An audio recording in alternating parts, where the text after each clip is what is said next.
Hello, everybody, and welcome to Korn Ferry Live. If you're a newbie, where have you been? What took you so long? And if you're a regular, welcome back, my friends. Just to give some context for our newbies, the aim of these sessions is to bring together the brightest minds on a particular topic, dissect that topic, and share insights aimed at empowering you all to make those important decisions. But this isn't a 1, 2, or 3 person show. No. You all have a part to play. We want to know what you think, what you're concerned about. Put your comments in the chat and challenge our guests to answer the questions you need answering. So what's our topic today? Well, today we're going to be talking about the different ways tech and AI are changing the talent acquisition landscape. And to kick things off and hopefully get you all involved in the chat, I want to know, does your organization have an innovative strategy to attract and secure talent in what really is a competitive landscape right now? So I'll simply take a yes or no in the chat. I am easily pleased, or feel free to add a little more info if you want to, and we'll take a look at those responses a little later on. So let's get started. As always, I'm your host, Darren Bolton, Chief Creative Officer here at Korn Ferry, and today I'm joined by Susan De La Vega, Senior Vice President of Global Tech and Customer Experience for Korn Ferry's RPO Solutions, and Scott Urquhart, Senior Vice President of Korn Ferry's Client Success and Advocacy in EMEA. Welcome to the show, everybody. Hello. Lovely to see you all. And truly, Susan has gone above and beyond to get here on time today. She has had a nightmare journey. So thank you very much for making it, Susan. We're all on our edge there, worrying you wouldn't make it, but you've made it. Nice to see you. Thanks, Darren. Yes, I made it from across the world. No problem at all. Technology kind of working there, I suppose. So let's kick off. So maybe let's start off by asking you both the same question we actually asked our audience earlier. So Susan, let's start with you. Can you tell us about some of the more successful innovation strategies you've seen recently in the TA space? Yeah. So I think there's a couple of things we're seeing when we're looking at what are clients doing. So what are we seeing, and what are people, what are the challenges they're bringing to us that we're looking to solve? And I think the first one is scale. So, depending on who we have on the call today, this may be close to your heart. It's kind of, how do you, in a depressed market, and I think a lot of companies have been hiring less over the last, couple of years, how do we make sure that we're ready for that next peak? Because we know it's coming. We just don't know when it's coming. We don't know how big the peak is going to be and how challenging that would be. So we're definitely looking with our clients at the moment as to different ways that we can do that. So can we use technology? Can we use technology more smartly than what we are today? So for example, can we use technology to actually support the recruiter while still keeping that human touch in place? So I think that's been a key one that we're talking to most people about. There was also a time many years ago where, a lot of people were talking to us in RPO about outsourcing their entire recruiting solution. It would be end to end, and it would be absolutely everything.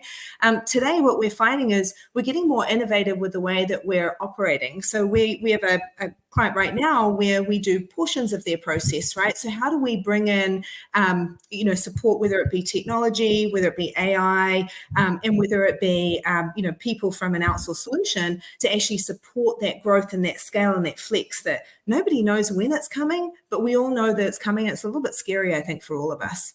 Don't know if anyone on the call would agree or disagree with that. Yeah. How do you get prepared in advance when you don't know what that could look like? Yeah, sure. And Scott, anything you'd like to add?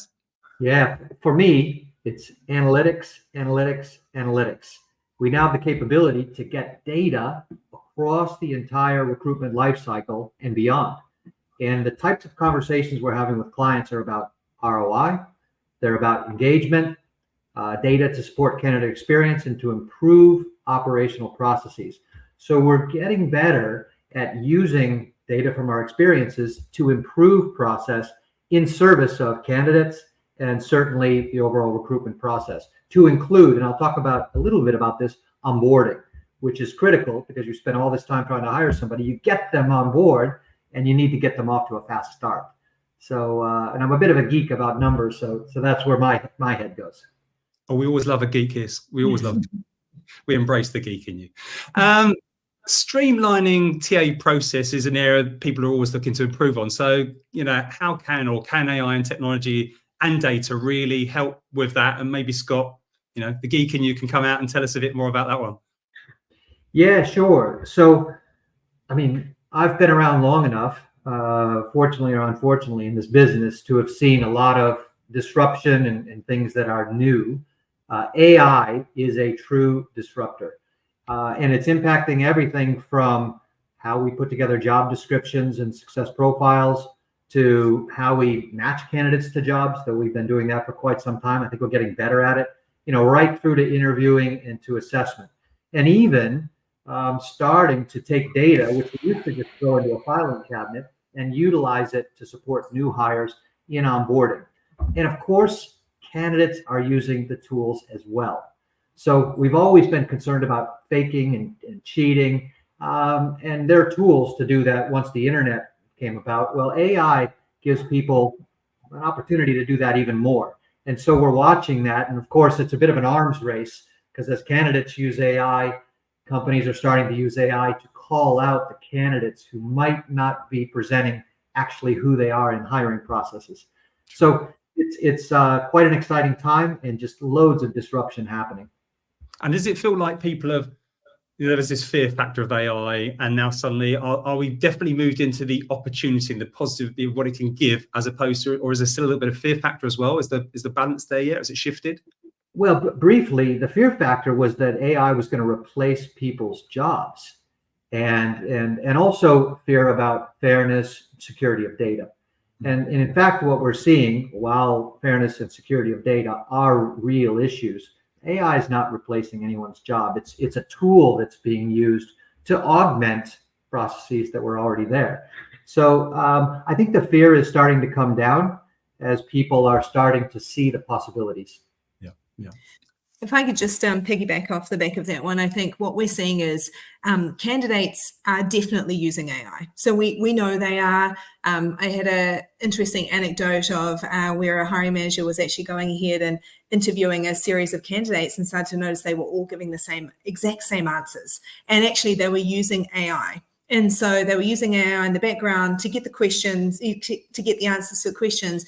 And so the hiring manager actually recognized that and moved through it. So I think in general, candidates are using this, and we need to look at how we circumvent that.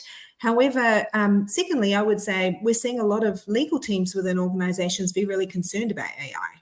And so, some of you may be aware that there's different laws that are, coming out in various states, right, around AI making decisions in the hiring process. And I think there is still that little bit of fear around taking a person out of it. But to Scott's point, I think the way that we're utilizing it is, how do we use AI on certain parts of the process, right? And then how do we make sure that we then have people focus on other parts of the process where it makes the most sense? And actually we get more people involvement in the right parts of the process if we use AI appropriately. But I think one of the biggest challenges we're all going to face probably on this call is, how do we work with our legal teams to kind of debunk some of this? Like, what are these laws that are going to be coming? And there's going to be more of them that are coming out, I'm certain. How do we interpret those, and what do we do about those to make sure we all want a fair and equitable process, but how do we make sure we're not so scared that the candidates are 15 steps ahead of us, and us in organizations are behind the 8 ball because we're really risk adverse?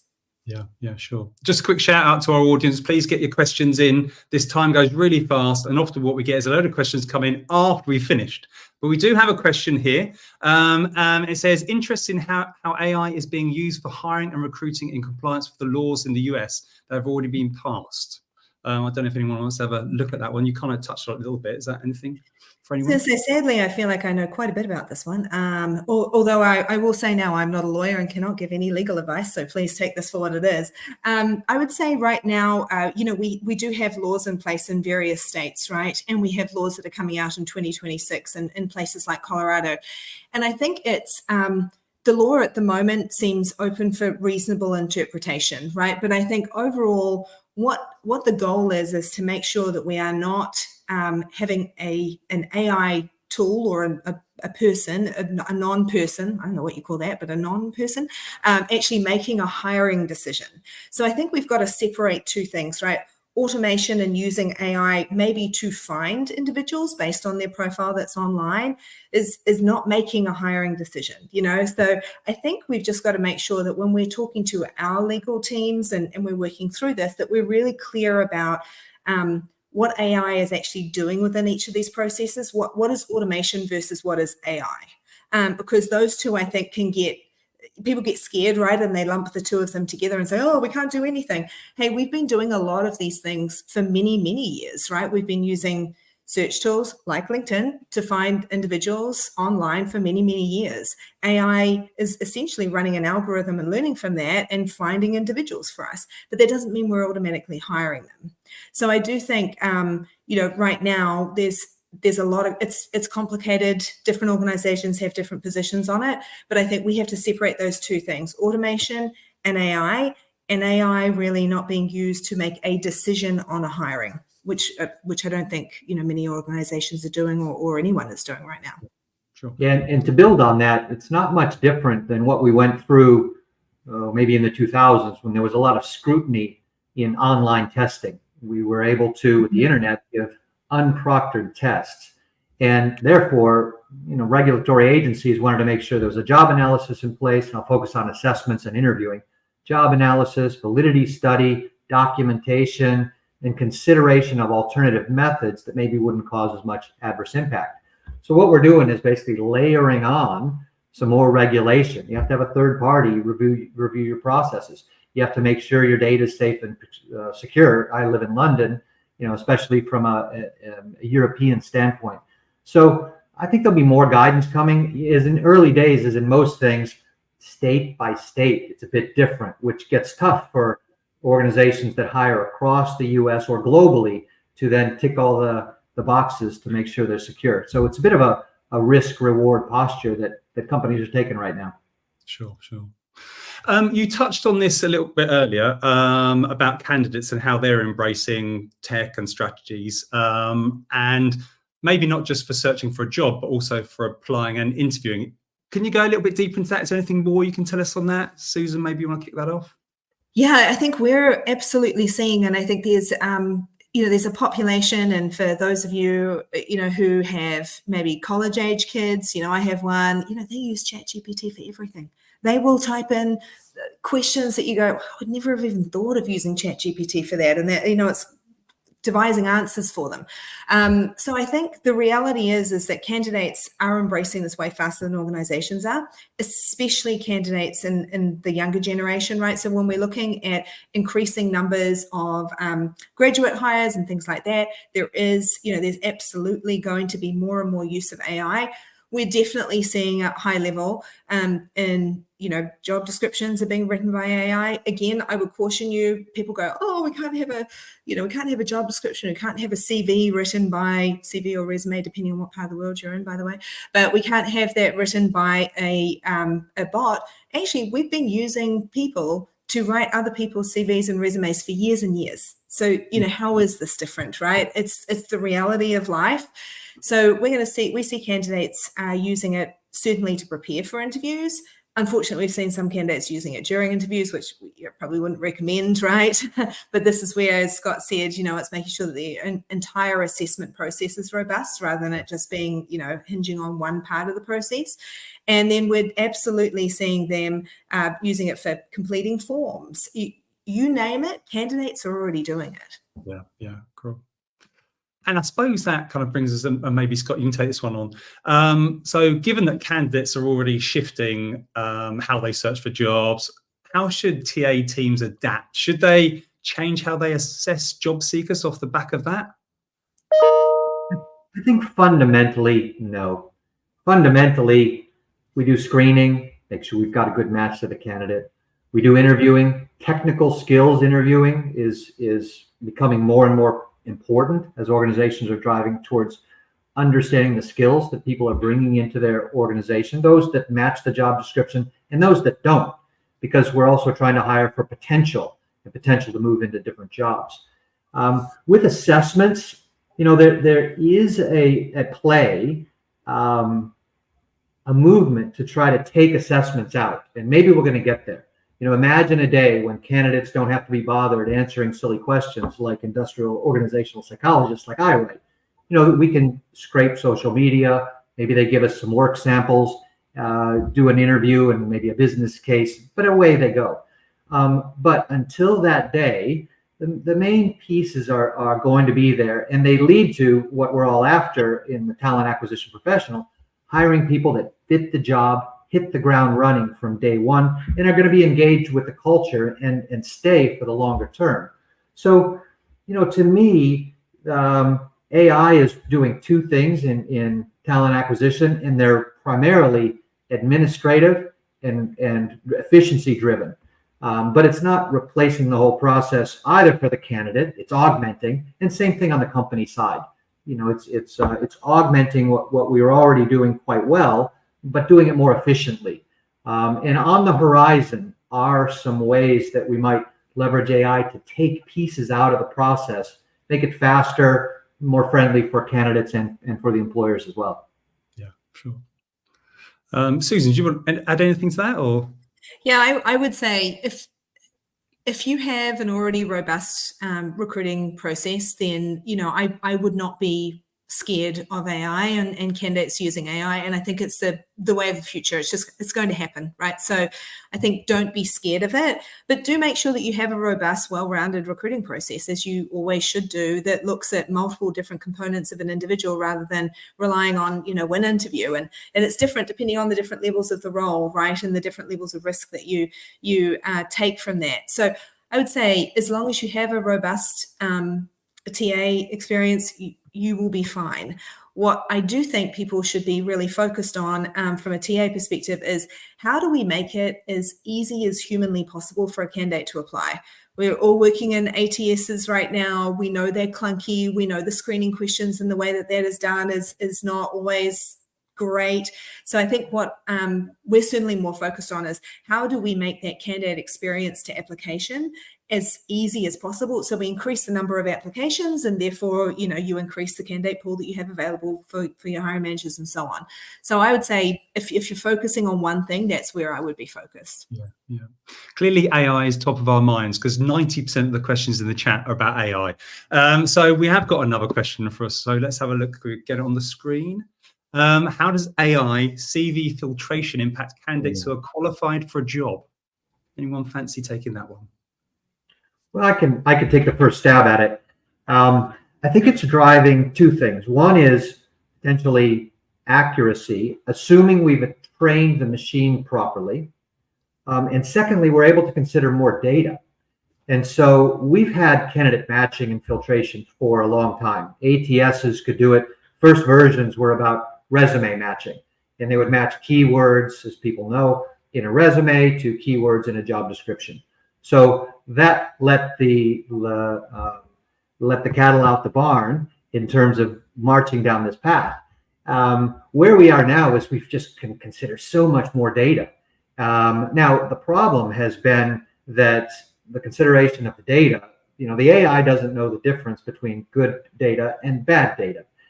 Data that might cause a fairness issue, an equality issue, or frankly, data that could be protected under certain regulations. So we're having to train the AI, and the AI is only as good as the training to ignore factors that are not job related, that are out of bounds from a regulatory perspective, and to bring into focus those things that are most critical to the job: fit, motivation, skills, behaviors aligned to the way the culture is set up in the organization. So I think it's going to improve. Now, and I'll let Susan respond. Maybe one last thought after she jumps in. As I say, I think it's going to make it easier. If you are a candidate who is qualified for a job, you should be able to, if your profiles and all of the information and it's only as good as the information that you put online and you put out there. So if you've got a really old LinkedIn profile, for example, you want to go and make sure that's updated and keep that current. Make sure you think about some of those keywords, etc. So if you're a candidate out there, I think it's going to make it easier for you to get found. I think what the tricky part is then is, if we can automate that and get that as quick as possible, and then have actually the recruiter focused on reaching out to you. If you're a qualified candidate, how many people are reaching out to you? And how do companies actually separate themselves a little bit and rise to the top? Like, what makes you choose one organization over another in today's world? 5 years ago, 10 years ago, different things were important to us. Now, one of the key questions is, hey, can I work from home, or do I have to be in an office, and how many days? So I think as an organization, as a candidate, it should make it easier for you to get found. and you should update your information. It should be brilliant.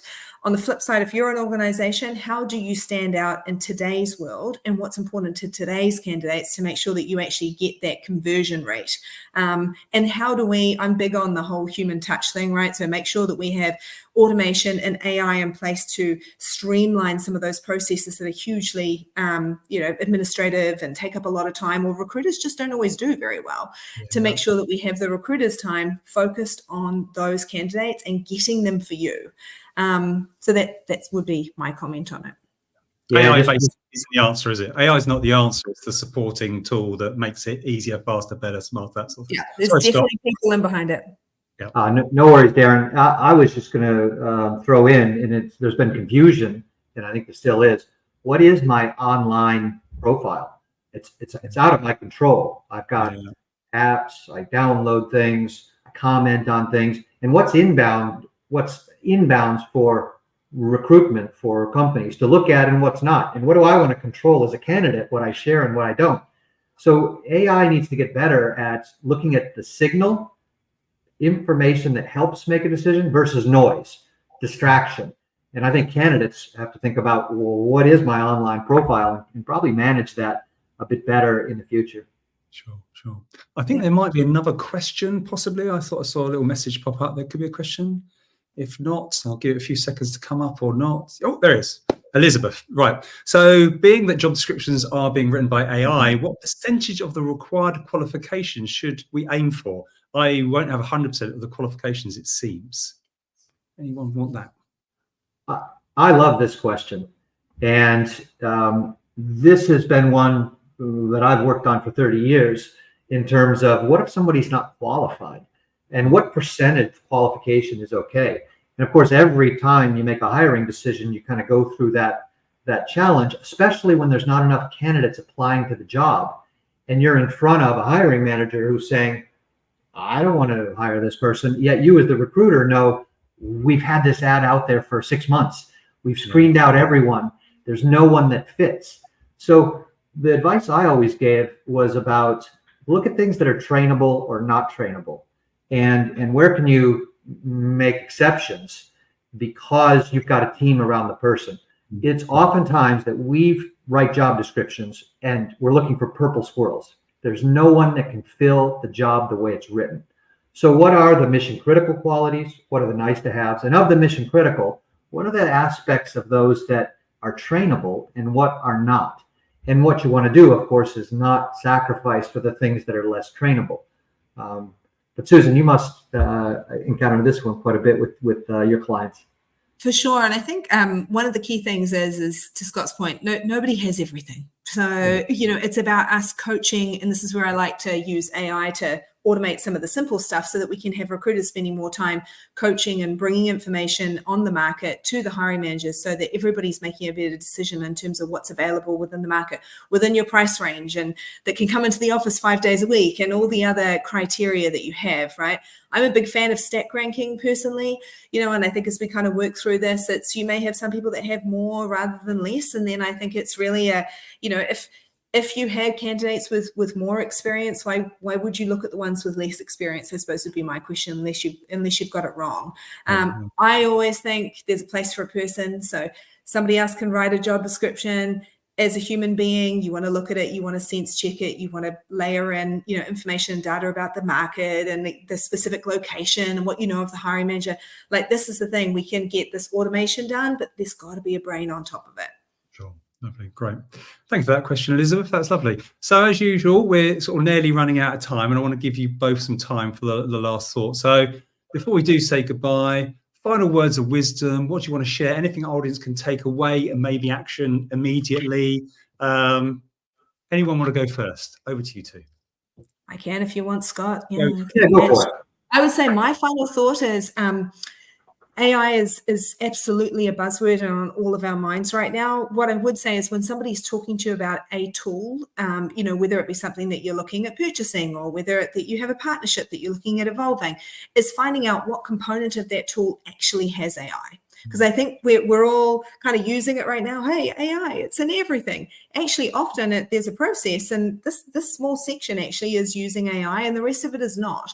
So I would say, Get involved, figure out what is actually AI, what that AI tool is doing, the data that it's using, how much more it can process in using it, and make sure that you feel comfortable so that when you are having, challenging discussions with your legal team or really pushing the envelope internally and making sure that you're getting the right things in place to be a leader in talent acquisition within your organization, you really understand what you're talking about. Or I've seen people kind of get bamboozled with it's AI. Yeah. I mean, and often they don't really know what it means. Sure. It's my final thought. Yeah, and just to build on that, there are literally hundreds of new assessment companies coming on the market every year. 70% of them claim to have AI. But what does it mean, and what does the AI do? You've got to drill down on that, and then look at the maturity to say, is that something I want to go for? Number one, I think our professional judgment as recruiting professionals, assessment professionals, that's important. We need input that's scientifically strong based on data. Secondly, we've got to keep individuals in mind. AI, by design, is meant to push individuals to the side. And of course, we're people dealing with people. And lastly, I think AI's got a role not for making the decision about who we hire or not, or how we onboard or not. It's an augmentation technology. It's intelligence augmentation. And so let's keep professionals in the process at the right points so that we keep the technology under control and we get better outcomes. Absolutely. Great way to finish. So that's it for today, I'm afraid. Thank you both. That was great. Lots of ideas. Hopefully the audience will take them all on board and start to spread the word. So I really appreciate your time today. Cheers. Thank you. Cheers. See you guys. Bye. And once again, of course, thanks to all of you out there for joining us today and for all your questions. There was a number of them there. Well done. Good stuff. I know you're all super busy, and we really appreciate you all carving out this 30 minutes of your diary for us. As always, if you are looking for more information on this topic, please visit kornferry.com/insights, and there should be a number of links in the chat also. So that is it for today, but we'll be back in a few weeks with some more insights. So until next time, goodbye.